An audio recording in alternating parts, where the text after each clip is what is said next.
RuneScape 3 or Modern RuneScape is a bit of a puzzling case. RuneScape itself as a name is a game that many still play to this day, housing thousands and thousands of players with its fun, engaging content. However, as you might know if you know anything about RuneScape that is, there is two versions of the game. Old school RuneScape is a version of the game that keeps itself separate from its modern counterparts. Old school RuneScape, or OSRS for short, was released back in 2013 to massive praise. Many players wanted that hardcore retro gameplay that old school offered. OSRS represented a version of RuneScape that was set off a version circa 2007, a year for RuneScape that many of its fans would say was its golden year. But obviously, if you can read the title down below, we aren't talking about old school RuneScape today. No, we are talking about its more polarizing older brother, RuneScape 3, or modern RuneScape if you will. RuneScape 3 is the current up-to-date version of RuneScape, separate from old school RuneScape, featuring more up-to-date graphics, a different combat system, microtransactions, and various other gameplay differences, but keeps much of the foundation that RuneScape was built upon. If you are a RuneScape veteran, you might know where I'm heading with this introduction. RuneScape 3, as I said before, is a puzzling case.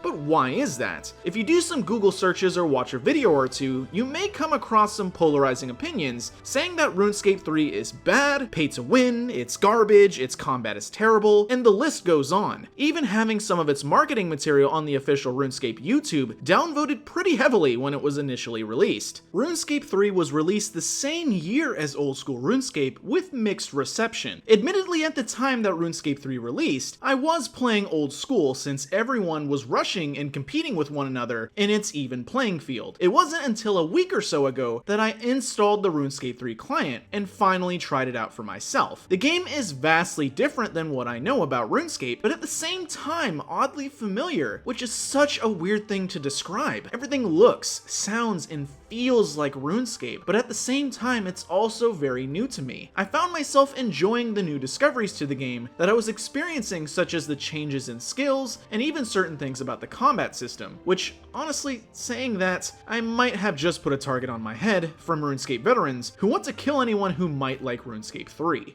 Kill him. Kill him now. Do it. Much like other MMORPGs I cover though, I am going to give RuneScape 3 a fair shake and see if it is really as bad as everyone has been saying for the past several years. Wait!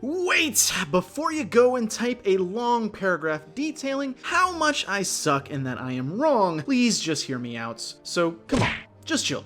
And hey, wait. Red ugly gin... Dude, that is hurtful. Is RuneScape 3 worth checking out? Is it worth playing nowadays in comparison to its brother old school RuneScape? Well, let's find out.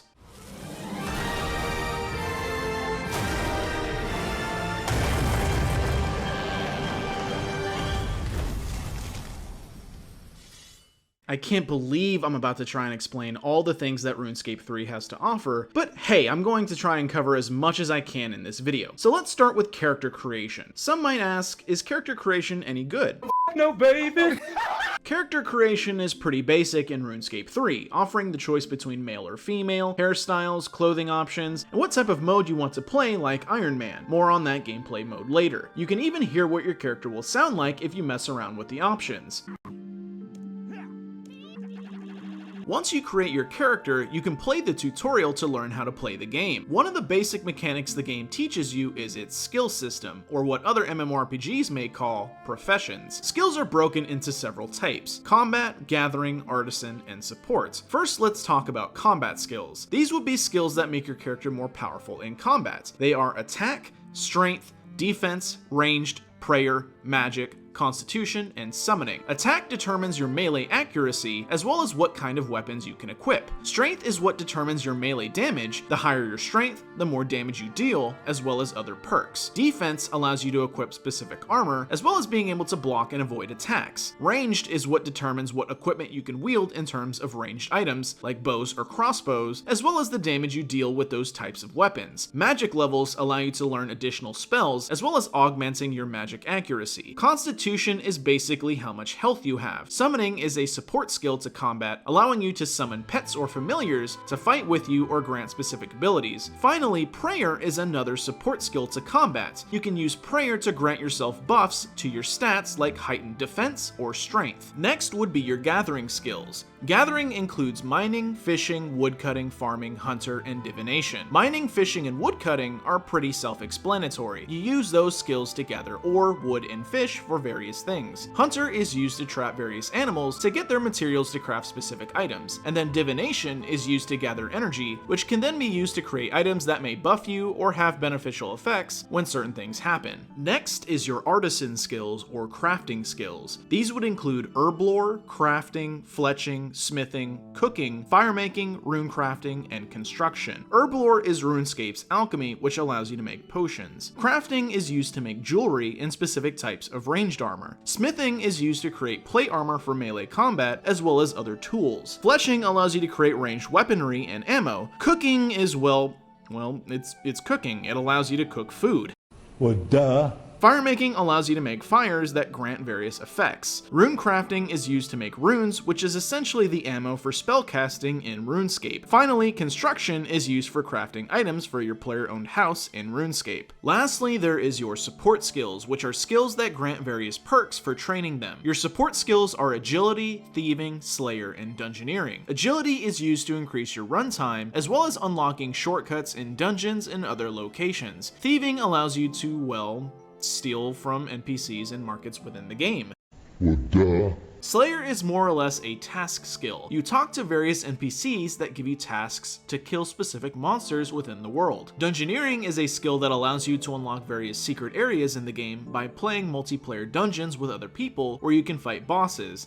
And the dungeons are also solo as well, so don't worry. The last two skills are Invention and the newly released Archaeology. Invention allows you to disassemble items and equipment to create new items that enhance new equipment. Archaeology allows you to dig up artifacts that benefit your character. Invention and Archaeology kind of fit into many categories, which is why I brought them up on their own. Okay, if you are still with me, let's finally talk about other gameplay aspects RuneScape has to offer. RuneScape can be described as a sandbox MMORPG, since after the tutorial, the game gives you little direction on what to do next, besides some initial tips and tasks that will help ease you into the game. RuneScape consists of various different activities you can take part in. We described all the skills in the game, which provides a good chunk of content that the game has to offer, but there is also combat, questing, PvP, minigames, and the community. Let's talk about the combat in RuneScape 3. Combat in RS3 has a tab target system in which attacks play out in a somewhat tactical function where you select various abilities from your hotbar to perform, cycling through the targets on your screen as needed. We've mentioned all the combat skills and what they do, but training each skill also grants abilities that you can use in combat, which adds a bit of depth to your fighting style. For instance, certain abilities you gain from, say, attack or strength can only be used when wielding a certain type of weapon. Going further into combat is obviously things like equipment and statistics. Equipment can largely vary depending on your playstyle. Weapons like daggers, maces, axes, bows, staves, claws, crossbows, etc. all exist, and most if not all weapons mentioned can even be dual wielded. Armor is typically broken down into magic, ranged, and melee types, creating a combat triangle in which each archetype is weak and strong to another with certain exceptions. Like most sandbox-style MMORPGs, you can choose to switch between any style of combat you want to best suit the situation, and is even encouraged. Now that combat has been handled, let's talk about PvP. PvP in RuneScape 3 is a bit of a mess from what I've read currently. Back in the day, I used to no-life Castle Wars, but that was a different time. Nowadays, I've read that PvP is more or less completely abandoned by the Jagex team. RuneScape in general has a plethora of PvP content. Many of its minigames are PvP in nature, and there is even a whole section of the world dedicated to open world PvP with full loot, meaning that if you get killed by another player, you lose all of your items that you were carrying, but the same goes for any player you kill, giving a high risk reward system. The problem is that players nowadays are less incentivized to go into PvP areas or PvP in general. Most players feel that it's not not worth risking high value items to PvP, or simply avoid going into areas of PvP in favor of being in safer areas. Players also feel that the PvP combat is very hard to get into, requiring a lot of knowledge of the current meta to really be able to fight back. This is kind of a shame considering PvP minigames were some of my favorite activities to take part in, but if I'm being honest, I never took part in high-risk PvP because of my fear of losing high-value items, so I can see where some of the player base is coming from, which leads to a rather dead part of the game, and it saddens me to see that PvP is falling apart like this. Hopefully it bounces back sometime in the future.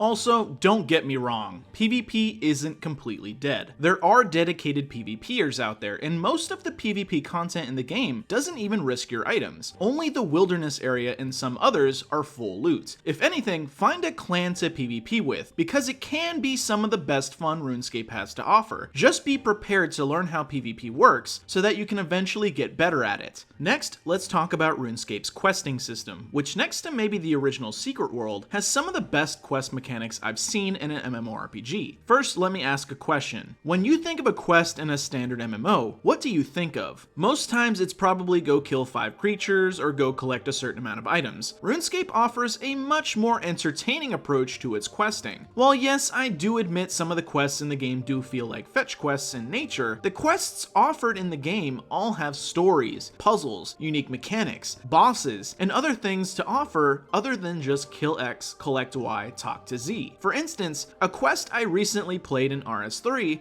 was called Broken Home. The quest is modeled like a survival horror game. During the quest, the mechanics of RuneScape are all changed to better fit this motif. You explore rooms one at a time. You have limited resources. Exploration and puzzle solving is key. Something like this is almost never seen in other MMORPGs, and it's always been one of the best aspects of RuneScape. Many of the quest rewards are very powerful features as well. Things like the ability to wield specific equipment or having access to completely new spells. Quests have always been an integral part of RuneScape, and it's something that I wish other MMORPGs would take note from. In addition to questing, there is minigames, which are side activities in which skills come into play in a cooperative or competitive setting. I included minigames within RuneScape because there is just so many within the game. Some are safe minigames, meaning you won't lose any of your items when you die during that activity. Others are not so safe, so you may want to think about what you bring along. Thankfully, there are tons of activities to choose from. Just to name a few, there is Castle Wars, Barbarian Assault, Pest Control, Stealing Creation, Trouble Brewing, Vine Sweeper, and much, much more, all with various different rewards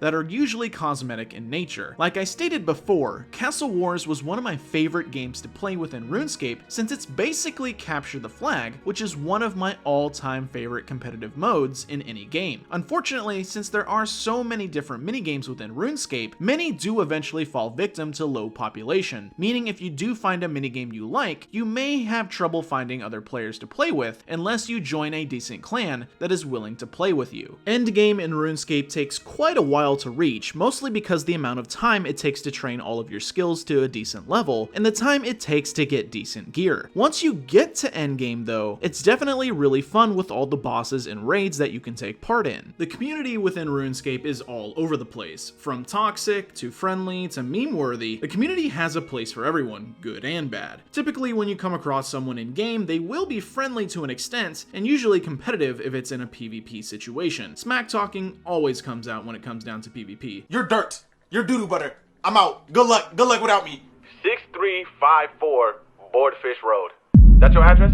But it's all part of the fun. There are a large number of trolls in the game though, as well as bots that can ruin the experience, especially the latter. Bots have always plagued RuneScape, and while there have been many attempts to rid the game of said cheaters, it's never been 100% successful. Either way, the best way to join the community is to join like-minded people in a clan, or just have your friends play with you. Finally, let's talk about the cash shop and the game's microtransactions. Seeing RuneScape with microtransactions is a bit weird since the game went without them for such a long time. The cash shop is separated into various different categories. The Solomon store is the standard cash shop, which has a ton of cosmetic items for purchase which do not affect gameplay. Things like transmog weapon equipment, damage splats, pets, and character effects can be purchased here, as well as earned through loyalty points, which is earned for purchasing membership each month, as well as doing surveys online to earn rune coins. The next cash shop items are rune bonds, which are tradable currency that can be exchanged for membership and rune coins. Rune bonds were introduced in the game to combat gold sellers, as well as give dedicated players who didn't want to pay for membership a way to essentially earn membership through trading other players. It can be argued, however, that rune bonds can just be purchased with real money to get in-game money, which can give you a slight advantage over other players, but I can see why it was introduced into the game. The last cash shop variant is probably the more controversial topic, which is the treasure hunter loot boxes. Treasure hunter keys can be purchased with real money to open loot boxes in the game that grant anything from equipment all the way to straight cash or skill experience. This has always been the subject of ridicule from the player base, since people felt that you can just buy your way to high levels in game if you spend the money on it. You can at least earn free keys from gameplay, but it does leave a bad impression on players that the treasure hunter loot boxes seem to be so heavily advertised in the game. One last topic I'd like to talk about is how accounts work in RuneScape. Generally, in most MMORPGs,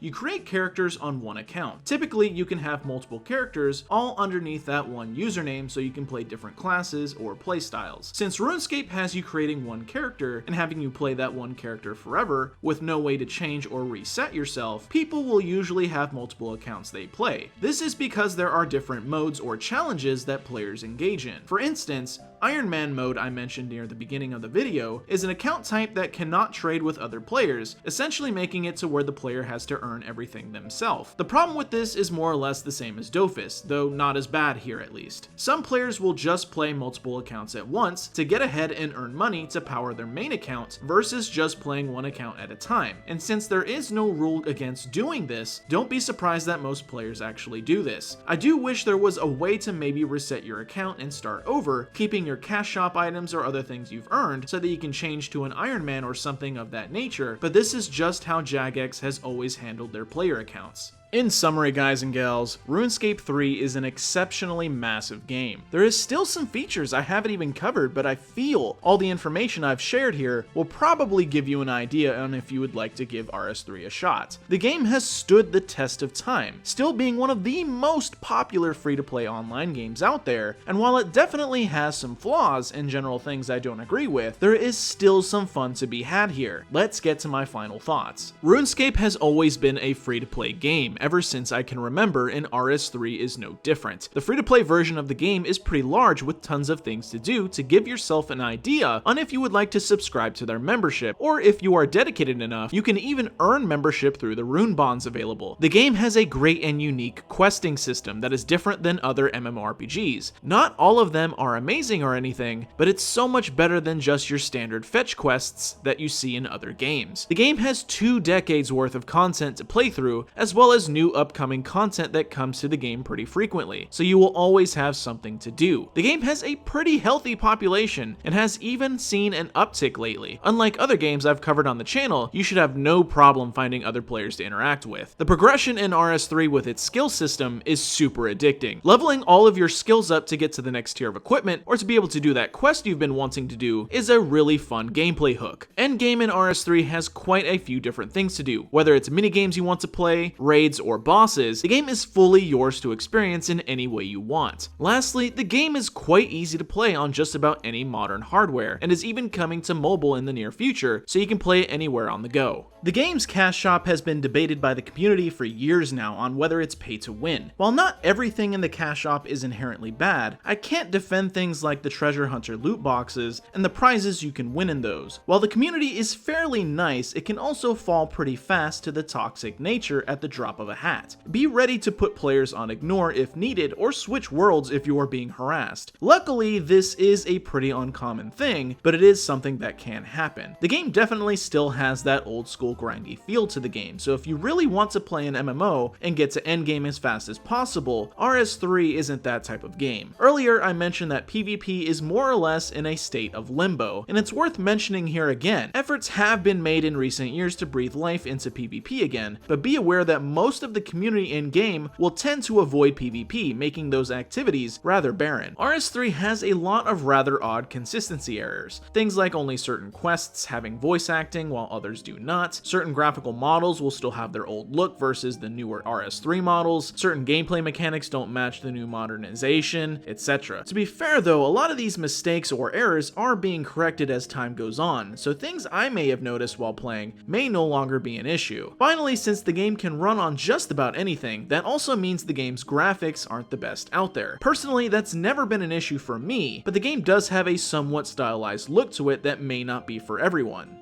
And that was my thoughts on RuneScape 3. Thanks for watching, everyone. Whoa, I put a lot of time into that video, so I'm glad I finally made it. Anyways, I'm curious in my community, do you play RuneScape 3? Have you ever planned to play RuneScape 3? Let me know down below in the comments and I'll respond to you, so let's start a discussion. If you liked what you saw here today, please consider giving the video a like and subscribing to my channel. I really appreciate all the support you give me. Next is my social media. If you want to follow me on Twitter or Discord, the links are down below in the description. As always, I gotta give my awesome loyal supporters a big shout out for supporting the channel all these months and throughout all these videos as well. Well, that is all, folks.